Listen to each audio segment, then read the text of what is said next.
എന്തൊക്കെയുണ്ട് വിശേഷങ്ങള്? എല്ലാവർക്കും സുഖം തന്നെയെന്ന് വിശ്വസിക്കുന്നു. ഞങ്ങളിവിടെ സുഖമായിരിക്കുന്നു. അപ്പോൾ ഞാൻ ഇന്ന് വന്നിരിക്കുന്നത് ഒരു സിമ്പിൾ ടേസ്റ്റി ആൻഡ് ഈസി ആയിട്ടുള്ള ഒരു നാടൻ മാങ്ങാക്കറിയുടെ റെസിപ്പി ആയിട്ടാണ്. അപ്പൊ മാങ്ങാക്കറി എന്ന് പറയുമ്പോൾ ഞാൻ 2-3 തരത്തിലുള്ള മാങ്ങാക്കറി ഓൾറെഡി പോസ്റ്റ് ചെയ്തിട്ടുണ്ട്. ഇത് എന്റെ മല്ലിക മേമയുടെ റെസിപ്പിയാണ്. അപ്പൊ മേമ ഈ റെസിപ്പി എനിക്ക് ഷെയർ ചെയ്തപ്പോൾ എനിക്ക് വലിയ പുതുമയൊന്നും ഫീൽ ചെയ്തില്ല. പക്ഷെ ഉണ്ടാക്കി വന്നപ്പോണ്ടല്ലോ കിഡിലിനായിരുന്നു, പറയാതിരിക്കാൻ പറ്റില്ല. അപ്പോൾ സാധാരണ ഉണ്ടെന്നേക്കാളും കുറച്ച് അധികം ചോറ് ഞാൻ കഴിച്ചു. പിന്നെ മാത്രമല്ല, ഈ ഒരു കറി ഉണ്ടെങ്കിൽ പിന്നെ വേറെ ഒന്നിന്റെ ആവശ്യമില്ല. ഈ കറിയും ചോറും മാത്രം കഴിച്ചാൽ നമുക്ക് കുശാലാണ്. അപ്പൊ എല്ലാവരും തയ്യാറാക്കി നോക്കുക. വിനസിച്ച് പറഞ്ഞ സത്യമാണോ അല്ലയോ എന്ന് നിങ്ങൾക്ക് ഉണ്ടാക്കി നോക്കിയാൽ അറിയാൻ പറ്റുള്ളൂ. വീഡിയോ ഇഷ്ടമായിട്ടുണ്ടെങ്കിൽ എന്ത് ചെയ്യണം? ഷെയർ ചെയ്യണം. അതുപോലെ തന്നെ ലൈക്കും ചെയ്യാൻ മറക്കരുത്. അപ്പൊ ഒട്ടും താമസിച്ചിട്ട് നമുക്ക് എങ്ങനെയാണ് രുചികരമായ ഈസി ആയിട്ടുള്ള നാടൻ മാങ്ങാക്കറി തയ്യാറാക്കാം എന്ന് നോക്കിയിട്ട് വരാം. ഓക്കെ, അപ്പൊ നമുക്ക് വളരെ ഈസി ആയിട്ടുള്ള അതേസമയം അത്രയും രുചികരമായിട്ടുള്ള ഒരു മാങ്ങാക്കറി എങ്ങനെ തയ്യാറാക്കാമെന്ന് നോക്കാം. അതിനുവേണ്ടി ഞാനിവിടെ എടുത്തിരിക്കുന്നത് മൂവാണ്ടൻ മാങ്ങയാണ് കേട്ടോ. ഇത് പഴുത്ത മാങ്ങ എന്നല്ല, നിങ്ങൾ ഈ മഞ്ഞ കളർ കാണുമ്പോൾ പേടിക്കണ്ട.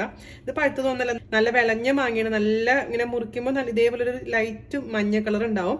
അപ്പൊ അതാണ് ഏറ്റവും സ്വാദ്. പക്ഷെ നിങ്ങളുടെ അടുത്ത് ഇപ്പൊ ഈ മൂവാണ്ടൻ മാങ്ങ ഇല്ലാന്നുണ്ടെങ്കിൽ ഏത് പച്ചമാങ്ങ വെച്ചിട്ടും തയ്യാറാക്കാം. അപ്പൊ ഒരു മീഡിയം മാങ്ങയാണ് ഞാൻ ഇവിടെ എടുത്തിരിക്കുന്നത്. വളരെ നൈസാക്കി അരിയാൻ പ്രത്യേകിച്ച് ശ്രദ്ധിക്കണം കേട്ടോ. അതേപോലെ തന്നെ അതിന്റെ കൂട്ടത്തിൽ കൂടെ ഞാൻ ഇവിടെ എടുത്തിരിക്കുന്നത് വെള്ളരിക്കയാണ്. വെള്ളരിക്കയും വളരെ നൈസാക്കി അരിയുക. ഇപ്പൊ വെള്ളരിക്ക നിങ്ങളുടെ അടുത്ത് ഇല്ല എന്നുണ്ടെങ്കിൽ വെള്ളരിക്കയ്ക്ക് പകരമായിട്ട് നമുക്ക് കുമ്പളങ്ങ ഉപയോഗിക്കാം കേട്ടോ. അപ്പൊ വെള്ളരിക്കയാണ് പക്ഷെ കുറച്ചും കൂടെ ടേസ്റ്റ് കൂടുതൽ. പിന്നെ വെള്ളരിക്ക നമ്മൾ എപ്പോഴും ശ്രദ്ധിക്കേണ്ട കാര്യം, ഒരു ചെറിയ കഷ്ണം എടുത്ത് കഴിച്ചു നോക്കുക. ചില വെള്ളരിക്ക ഇച്ചിരി കൈപ്പുരസ് ഉണ്ടാവും. അങ്ങനെയുള്ള വെള്ളരിക്കയാണെങ്കിൽ എടുക്കാതിരിക്കുന്ന ഏറ്റവും നല്ലത്. അങ്ങനെ വെച്ചാൽ കറി ചിലപ്പോൾ കഴിക്കാൻ പറ്റതായിട്ട് വരാറുണ്ട്. അപ്പൊ അതൊന്ന് ശ്രദ്ധിക്കുക. അതല്ലെങ്കിൽ കുമ്പളങ്ങ ഉപയോഗിക്കാം. ഒരു മാങ്ങയ്ക്ക് ഈ ഒരു രീതിയിൽ ഞാനൊരു മീഡിയം വെള്ളരിക്കയുടെ ഒരു പകുതി പോർഷൻ എടുത്തിരിക്കുന്നത് കേട്ടോ. അത് നമുക്കൊരു കുക്കറിലോട്ട് അങ്ങ് ഇട്ട് കൊടുക്കാം. നന്നായി മിക്സ് ചെയ്ത് കൊടുക്കാം. ഇപ്പൊ മാങ്ങാക്കാലല്ലേ, എല്ലായിടത്തും നല്ലോണം മാങ്ങ പച്ചമാങ്ങ കിട്ടുന്ന സമയമാണ്. അപ്പൊ എന്തായാലും ഉണ്ടായി നോക്കണം കേട്ടോ. ഇനി ഇതിലോട്ട് നമുക്ക് ചേർത്ത് കൊടുക്കേണ്ടത് 2 ചെറിയ പച്ചമുളക്. അത് എരിവനുസരിച്ച് മാറ്റം വരുത്താം. ഒരു വലിയ പച്ചമുളക് ആണെങ്കിൽ 1 ഇട്ടാൽ മതി. ഇപ്പൊ ഞാൻ ചെറുതായതുകൊണ്ട് 2 പച്ചമുളക് ചേർത്ത് കൊടുത്തിട്ടുണ്ട്. പിന്നെ ഞാനിവിടെ ചേർത്ത് കൊടുക്കുന്നത് ഒരു മീഡിയം സവാളയുടെ പകുതി. ഇപ്പൊ സവാള അല്ലെങ്കിൽ ചെറിയുള്ളിയാണ് കുറച്ചും കൂടെ സ്വാദ്. ഇപ്പൊ എല്ലാവരുടെ അടുത്തും ചെറിയുള്ളി ഇല്ലാത്തത് കൊണ്ടാണ് നമ്മൾ സവാള ഉപയോഗിക്കുന്നത്. ചെറിയുള്ളി ആണെങ്കിൽ ഒരു 5 ചെറിയുള്ളി നൈസാക്കി അരിഞ്ഞ് ചേർത്ത് കൊടുക്കുക കേട്ടോ. ഇതിലോട്ട് നമുക്ക് ചേർത്ത് കൊടുക്കേണ്ട ഒരു അല്പം മഞ്ഞൾപ്പൊടി. ഇത് വീട്ടിൽ പൊടിച്ച മഞ്ഞൾപ്പൊടിയാണ്. അതുപോലെ തന്നെ ഇതിനെ മറ്റുള്ള റെസിപ്പിയിൽ നിന്ന് വ്യത്യസ്തമാക്കുന്നത് കായത്തിന്റെ പൊടിയാണ്. 2 നുള്ള് കായത്തിന്റെ പൊടിയും കൂടി ചേർത്ത് കൊടുക്കാം. ഇതും വീട്ടിൽ പൊടിച്ച കായത്തിന്റെ പൊടിയാണ്. വീട്ടിൽ പൊടിച്ച കായത്തിന്റെ പൊടി എന്ന് പറയുമ്പോൾ പ്രത്യേകിച്ച് കുറച്ചും കൂടെ നല്ലൊരു ഫ്ലേവർ ഉണ്ട് പുറത്തുനിന്ന് വാങ്ങിക്കുന്ന പൊടിയേക്കാളും. ഇനി ഇതിലോട്ട് ചേർത്ത് കൊടുക്കേണ്ടത് അല്പം ഉപ്പാണ്. ഒരു 1/2 ടീസ്പൂൺ ഉപ്പ് ഞാൻ ചേർത്ത് കൊടുത്തിട്ടുണ്ട്. പിന്നെ കുറച്ച് വെള്ളം കൂടെ ചേർത്ത് നന്നായിട്ട് അതൊന്ന് കുക്ക് ചെയ്തെടുക്കണം.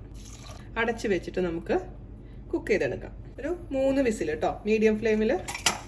നമ്മുടെ കുക്കറൊക്കെ ഓഫ് ചെയ്തിട്ട് കുറച്ച് സമയം കഴിഞ്ഞ് അതിന്റെ പ്രഷറൊക്കെ മാറിയതിന് ശേഷം ഞാൻ തുറന്നിട്ടുണ്ട്. നന്നായി കുക്കായിട്ടുണ്ട് കേട്ടോ, നല്ല രസമായിട്ട് കുക്കായിട്ടുണ്ട്. ഇനി നമുക്ക് ബാക്കിയുള്ള കാര്യങ്ങളൊക്കെ ചെയ്യാം. ഇതിപ്പോൾ മാറ്റി വെക്കാം. ഒരു കടായോ ഒരു ചീനച്ചട്ടി എന്താണ് നീടവിലുള്ളത് അതെടുക്കാം. അതിന് മുൻപായിട്ട് നമുക്ക് തേങ്ങ അരയ്ക്കണം. തേങ്ങ അരയ്ക്കാൻ വേണ്ടിയിട്ട് ഞാനിവിടെ എടുത്തിരിക്കുന്നത് 4 ടേബിൾ സ്പൂൺ തേങ്ങ. അതിലോട്ട് ഒരു പച്ചമുളക്, വീണ്ടും ഒരു നുള്ള് മഞ്ഞൾപ്പൊടി, പിന്നെ നമുക്ക് വേണ്ടത് ഒരു അല്പം കടുക്, ഒരു 1/4 ടീസ്പൂണോളം കടുക് ചേർത്ത് കൊടുത്തിട്ടുണ്ട്. ഇത് നല്ല മഷി പോലെ അല്പം വെള്ളം ചേർത്ത് അരച്ചെടുക്കണം. ഇതിൽ തൈരൊന്നും നമ്മൾ ചേർക്കുന്നില്ല. വെള്ളം ചേർത്തിട്ട് നന്നായിട്ട് ഇത് അരച്ചെടുത്തിട്ട് ഞാൻ കൊണ്ടുവരാം. അപ്പോൾ നമ്മുടെ തേങ്ങ നന്നായിട്ട് ഇവിടെ അരച്ചു വെച്ചിട്ടുണ്ട്. ഇനി നമുക്കൊരു കടായി വെച്ചിട്ടുണ്ട്. അതിലോട്ട് നമുക്ക് വെളിച്ചെണ്ണ ഒഴിച്ചു കൊടുക്കാം കേട്ടോ. വെളിച്ചെണ്ണ ഒന്ന് ചൂടാവട്ടെ. അപ്പൊ നമ്മുടെ വെളിച്ചെണ്ണ ചൂടായിട്ടുണ്ട്. അതിലോട്ട് 1/2 ടീസ്പൂൺ കടുക് ഇട്ട് കൊടുക്കാം. അത് പൊട്ടുന്ന സമയത്ത് 2 വറ്റൽമുളക് കീറിയിട്ട് കൊടുക്കാം, മുറിച്ചിട്ട് കൊടുക്കാം.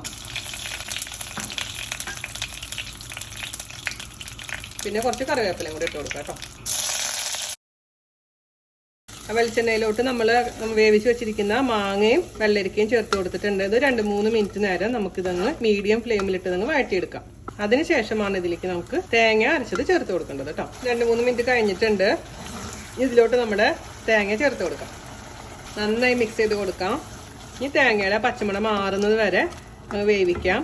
വെള്ളം കുറവ് പോലെ തോന്നുകയാണെങ്കിൽ ഒരു അല്പം ചൂടുവെള്ളം ഒഴിച്ചു കൊടുക്കാം. ഒരുപാട് തിക്കുമല്ല ഒരുപാട് തിന്നുമില്ലാത്ത രീതിയിലൊരു കറി. പിന്നെ അത് തിക്നെസ് ഒക്കെ നിങ്ങളുടെ ഇഷ്ടത്തിനനുസരിച്ച് മാറ്റം വരുത്താം. ഞാനൊരു അല്പം ചൂടുവെള്ളം ഒഴിച്ചു കൊടുക്കാൻ പോവുകയാണ്. ഇതിലോട്ട് 1/4 കപ്പ് ചൂടുവെള്ളം ഒഴിച്ചു കൊടുത്തിട്ടുണ്ട് കേട്ടോ. എന്നിട്ട് ഇതിൽ കിടന്ന് നന്നായിട്ട് കുക്കാവട്ടെ. ഇനി മേമ പറയാത്തൊരു കാര്യം ഞാൻ ചേർക്കുന്നുണ്ട്. നിങ്ങൾക്കറിയാം, പലർക്കും അറിയാം ഞാൻ ഇനി എന്താ ചേർക്കാൻ പോണേന്ന്.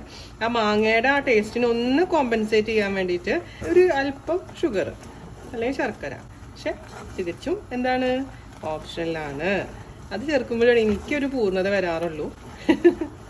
ബാക്കിയുള്ളതൊക്കെ മേമയുടെ റെസിപ്പി ആണെങ്കിലും മധുരം മാത്രം ഞാൻ ചേർത്ത് കൊടുക്കാൻ പോവാണ്. ഒരു നുള്ളു ഷുഗർ കേട്ടോ. ഇത് ഇരിക്കുന്ന ഓർവാണ് ഈ കറിയുടെ ടേസ്റ്റ് കൂടുക. അപ്പം ഇന്നുണ്ടാക്കുന്ന കറിയുടെ സ്വാദായിരിക്കില്ല നാളേക്ക് ഇതിനേക്കാളും ഗംഭീരമായിരിക്കും. 2-3 ദിവസം എടുത്ത് വെക്കാൻ പറ്റുന്ന ഒരു കറിയാണ് കേട്ടോ. ഞാൻ കഴിഞ്ഞ ആഴ്ച ഉണ്ടാക്കിയിട്ട് ഒരു 4 ദിവസം ഫ്രിഡ്ജിൽ വെച്ച് കഴിച്ചു. നല്ലതായിരുന്നു.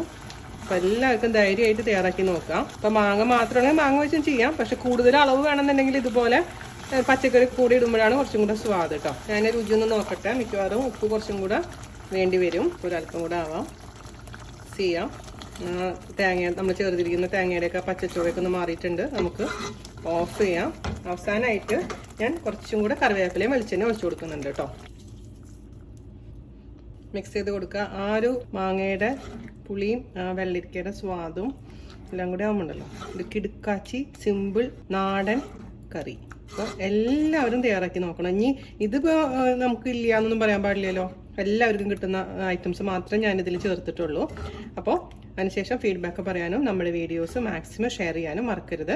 അപ്പോൾ അടുത്ത അടിപൊളിയായിട്ടുള്ള റെസിപ്പി ആയിട്ട് വരുന്നത് വരെ നന്ദി, നമസ്കാരം. താങ്ക്